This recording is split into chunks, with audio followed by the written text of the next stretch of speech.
Letak dulu kat tisu saya, letak minyak. So kenapa datang ke Fat Fasting program hari ni? Ada masalah kesihatan ke?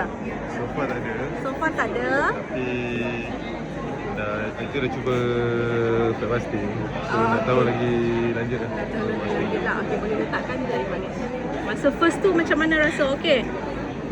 Mula biasa lah, body macam terkejut sikit. Ya, betul. Tapi Letak je. Okay. lama-lama okey lah.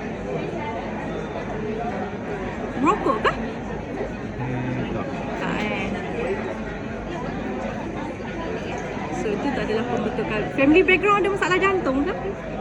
Mak ayah ke darah tinggi macam mana? Mak ayah tak ada, tapi Pakcik? arwah atuk ada. Arwah tu ada, so keturunan So kalau tengok dekat sini ni adalah pembentukan saluran darah awak lah. Okey, daripada nombor 1 sampai nombor 16 itu adalah pattern-pattern dia. So kalau tengok dekat sini ada pattern untuk coronary heart disease nombor 10. Oh. Yes. So once kita punya family background ada, so dalam kita punya darah ni memang ada dia punya keturunan. Cuma kita tak tahu bila yang kita dapat. Kita ni dapat ke tidak? Macam tu.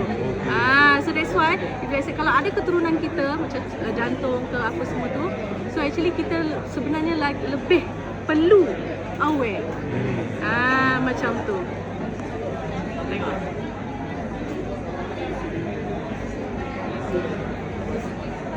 So it's a good lah you buat fat fasting. Tapi actually untuk protokol fat fasting yang sebenarnya nanti Dr. Razifah akan explain lah. You do it together dengan any treatment yang doktor suggest. So kalau macam kami, kami bahagian EECP, Enhanced External Counter Pulsation ni, dia untuk membentuk balik you punya saluran darah. You kena reset balik you punya saluran darah dulu, baru you buat fat fasting.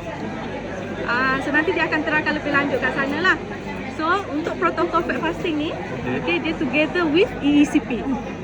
EECP ni adalah Enhanced External Counter Pulsation, di mana dia akan meningkatkan aliran darah ke jantung, otak, semua organ-organ dalaman kita. Di mana you punya saluran darah you pendek-pendek kan, yang dah tak cantik ni kan.